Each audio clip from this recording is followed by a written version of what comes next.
Well, we obviously are following a very serious situation between the United States and North Korea for you this morning. So the question is, should the U.S. just accept a nuclear North Korea? Well, Susan Rice, she says we should. But whose side is China really on in all of this? For the latest on the threat from North Korea, let's bring in former senior military officer Steve Rogers and former advisor to President George W. Bush, Brad Blakeman. Gentlemen, good morning. Good morning. Good morning. Steve, we got to start with these comments from Susan Rice saying that we should tolerate a nuclear North Korea. Should we? We should not. And keep in mind that after 40 years of failed diplomacy, 40 years of failed sanctions, President Trump did what he had to do to get China engaged, and it worked. Look, those messages coming out of China today is a clear message to North Korea. Don't launch those missiles.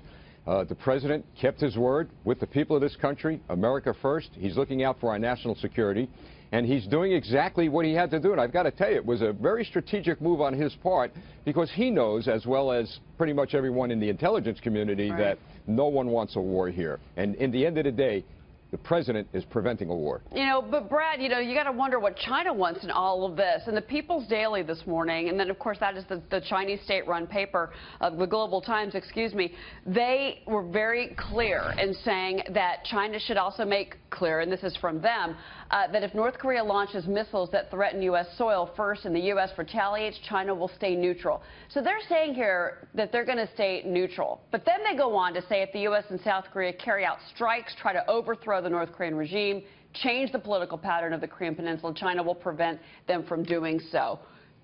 Brad, what is their role in all of this? Where are they trying to come from here, in your opinion? They're trying to play both sides against the middle. They've gotten away with it for decades, and it's got to stop.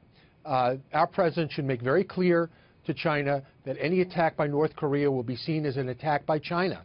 China has enabled North Korea and more. It's unsustainable without China. North Korea could not last a week without the support of China. And by the way, how do you think they were able to build their nuclear arsenal? It was because of China. They've used it as a wedge. Now it's getting a little bit out of control. We should drop this at their doorstep. China could stop this in a minute if they wanted to. This editorial, if anything, shows China's true colors. We must put all our pressure on China. Right. And also, Steve, I mean, we should say that the migrant labor that China, that supply of migrant labor from North Korea is a big part of the Chinese economy. That's another piece to this, Steve. But at the end of the day, this is President Trump coming out and saying that he maybe wasn't strong enough in his words against North Korea. Is his audience North Korea, Steve, or is it the Chinese? Well, his audience is the Chinese, and we all well know that the Chinese, they want to be the big boy on the block there. They want to be the regional controller there. And I've got to tell you, North Korea is not only sticking their finger at the United States, they're sticking their finger at China. And China knows that, and they're not going to allow this to continue. And like I said before, I think the president used a very strategic way in positioning China to now engage. They did this morning, and that message coming out of Beijing is more for the sake of North Korea. Don't launch those missiles. We're not going to be helping you. Okay, that's very interesting. Brad, I think the big question for a lot of Americans this morning is, do you think that the North Koreans will carry through on their threat and strike Guam? What do you think? No, I don't think so. This guy is a typical schoolyard bully. He bullies, and then when you call him on it, he completely backs off. What I think is possible, though, is by the 15th, he will honor his pledge to do more testing. Perhaps not in the range of Guam, but I think that he is going to poke his finger in the eye of the United States as much as he can get away with. And China really needs to be brought to bear. Maybe we need to bring sanctions upon China, but if China were serious, they would send their foreign minister to Pyongyang and have a sit down, and they should be the ones who calm this situation down, not the United States. We didn't start this fight. China and North Korea did. All right, Steve, same question to you. Yeah, Brad's right. Look, China might be doing that as we're speaking. And we've got to keep in mind that President Trump inherited this problem. He didn't escalate this. This has been an escalation of a 40-year period.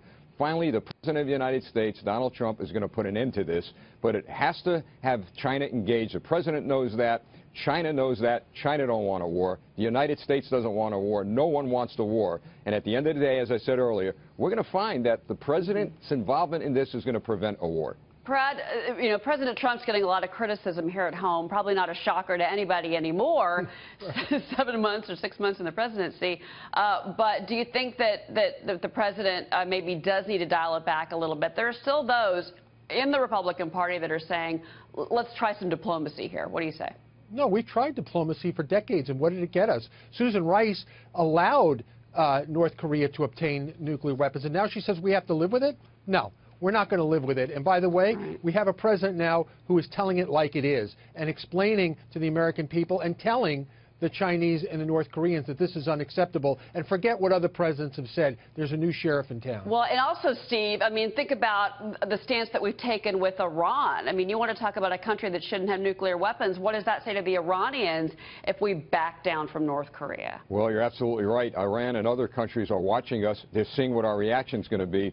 And they know now, as Brad just said, that there's a new sheriff in town. He's not going to take anything from anyone. And the world is going to be put on notice that America is going to be protected. Steve, Brad, thank you so much for your perspective this morning. Big story. You're welcome. Thanks.